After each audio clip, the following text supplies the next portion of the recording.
Muslim men have imprisoned their women through niqab, and their own free women now want to come into niqab? How can that be possible?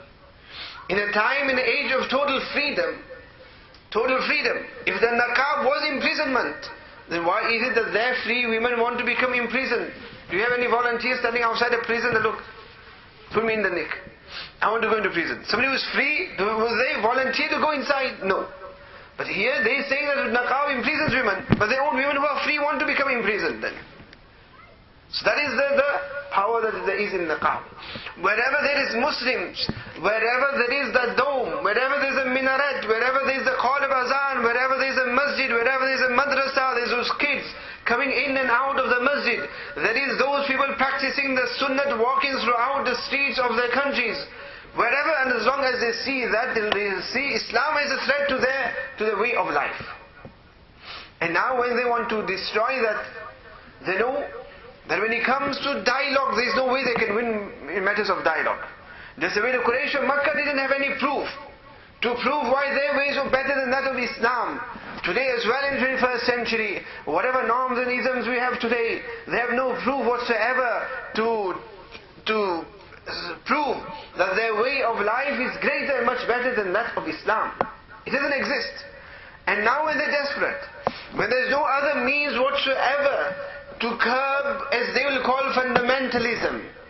And what is fundamentalism? Just the fact that a Muslim goes to the masjid and performs salah, he's a fundamentalist.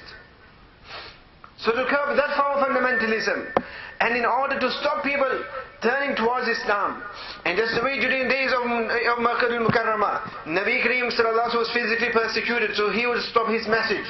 The Sahaba radiallahu ta'ala were physically persecuted, so that they would stop following Nabi Kareem sallallahu alaihi wasallam. So seeing them, others won't follow them as well. In the same way today we find they're trying their utmost to persecute the Muslims. Where they can do physically, they're doing it physically. Where they can't, they're doing it in such a way to hurt the Muslims, to destroy the morale of the Muslim, to tarnish the reputation of the Muslims. And the only way they can do that is to tarnish the reputation of the leader of the Muslims, the leader of all the Ummah, the entire Ummah of Nabi Kareem sallallahu alaihi wasallam. Such a great personality that even their own have admitted that he is the greatest personality that the world has seen. And the only way, like the Quraysh of Makkah, the only way they could stop the people from coming towards Nabi Kareem sallallahu alaihi wasallam was to call him Majnoon, to call him insane, to make something up, to portray a picture of him which creates dislike in the minds of people. So people will dislike listening to him, people will dislike his message. In the same way today, out of desperation, they've resorted towards the same, that creates such an image. And the image being a physical cartoon, a physical image of Nabi Kareem sallallahu alaihi wasallam, ridiculing him. That whoever sees it will think that this person is a fool, na'uzubillah. This person is a madman. This person is a lunatic. This is the type of image that they want to create of Nabi Kareem sallallahu alaihi wasallam. So even Muslims turn away from Nabi Kareem sallallahu alaihi wasallam. Even Muslims in the heart have doubts with regards to the personality of Nabi Kareem sallallahu alaihi wasallam. And with regards to Muslim and non-Muslims, and obviously it becomes a play for them. A play for them. They can have a field day where they can also now start putting in their images, and they can start creating their images.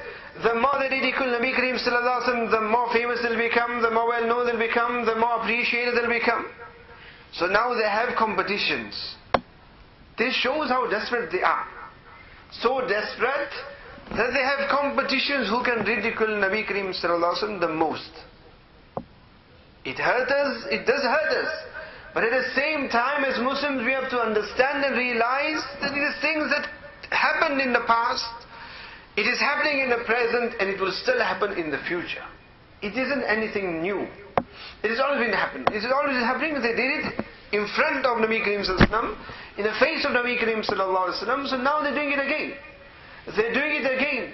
But what we have to realize and understand is that as much as they want to ridicule Nabi Kareem sallallahu alaihi wasallam, it isn't going to create even an iota of taklif, an iota of grief, sorrow or pain to Nabi Kareem sallallahu alaihi wasallam. What the Quraysh of Makkah did, that created pain to Nabi Kareem sallallahu alaihi wasallam, it gave him grievance in his heart. Nabi Kareem sallallahu alaihi wasallam felt it. Nabi Kareem sallallahu alaihi wasallam obviously physically felt the pains of the stones that were pelted on him. When his blood shed, Nabi Kareem sallallahu alaihi wasallam felt that pain. And he felt it physically. But now, till the day of Qiyamah, whoever does anything to cause pain to Nabi Kareem sallallahu alaihi wasallam, he's not going to feel it. He's not going to feel it. Something which he mentioned to his beloved daughter Sayyidina Fatima radiallahu ta'ala anha at the time of his deathbed, when he was suffering from the pangs of death and of illness. Sayyidina Fatima radiallahu ta'ala anha came to him and said, "Wa akrababata, woe be to the pain and suffering of my father." Nabi Kareem sallallahu alaihi wasallam mentioned, "Laysa ala abiki karbun ba'da al-yawm." Laysa ala abiki karbun ba'da al-yawm. That, oh my beloved daughter, there shan't be and there won't be any difficulty upon your father after this day. Whatever physical harm, physical hardship I had to take and bear, I've passed that now. After this day now, la karba, laysa ala abiki karbun, there won't be any hardship on your father whatsoever anymore. Now he's going to meet his Lord, he's going to meet Allah subhanahu wa ta'ala where he's totally tranquil, in peace. Now from that day on till the day of Qiyamah, as much as they want to try and cause pain to Nabi Kareem sallallahu alaihi wasallam, they won't be able to cause pain to Nabi Kareem sallallahu alaihi wasallam. And at the same time, if their intention is to try and tarnish the reputation of Nabi Kareem sallallahu alaihi wasallam, then we find volumes and volumes and volumes of books throughout the world, books written by Muslims and non-Muslims, describing the great seerah of Nabi Kareem sallallahu alaihi wasallam, which is something that they cannot destroy. As much as they want. Man, never mind the system of Allah, man himself has created such a vast volume and such a library, that any library of the world you'll go and you'll find a book on the seerah of Nabi Kareem sallallahu alaihi wasallam. So as much as they want to tarnish his reputation, they won't be able to do it. And if by chance they do manage to destroy all the books of history, all the books describing the seerah, the biography of Nabi Kareem sallallahu alaihi wasallam, then too they won't be able to tarnish the reputation of Nabi Kareem sallallahu alaihi wasallam, because Allah subhanahu wa ta'ala in the Quran stamped and sealed has said, وَإِنَّكَ لَعَلَى خُلُقٍ عَظِيمٍ, that indeed he had the best of all characters. They cannot destroy that. That they cannot destroy. They cannot destroy the hadith of the Sahaba describing the seerah of Nabi Kareem sallallahu ta'ala sallam. And when Nabi Kareem sallallahu ta'ala sallam would be disturbed because of the hardship, from the hardship of the disbelievers, Allah subhanahu wa ta'ala, in order to give him hope, had revealed the surah. أَلَمْ نَشْرَ لَكَ صَدْرَكَ وَوَضَعْنَا عَنْكَ وِزْرَكَ الَّذِي أَنْقَضَ ظَهْرَكَ وَرَفَعْنَا لَكَ ذِكْرَكَ. Allah Ta'ala mentioned, Alam nashra laka sadrak.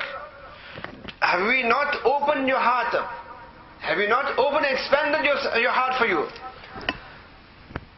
When they had placed a burden on you, they had placed a burden on your back, and your heart had become sealed and closed, because now your heart was in pain and sorrow. Have we not, Alam nashra laka sadrak? That when they had placed the burden on you, we have opened up and spread open for you your heart. And Allah subhanahu wa ta'ala mentions, وَرَفَعْنَا لَكَ ذِكْرَكَ. O Nabi of Allah, وَرَفَعْنَا لَكَ ذِكْرَكَ. We have elevated your mention. We have elevated your mention, so that no matter who forms what form of a character, such what form of an image of Nabi Kareem sallallahu alaihi wasallam, people can write books upon books and chapters upon chapters ridiculing Nabi Kareem sallallahu alaihi wasallam, calling him all sorts of things. But Allah subhanahu wa ta'ala has mentioned, وَرَفَعْنَا لَكَ ذِكْرَكَ. As much as they want to put you down, they cannot put you down, because وَرَفَعْنَا, we, Allah Ta'ala is saying that I have and we have raised your name.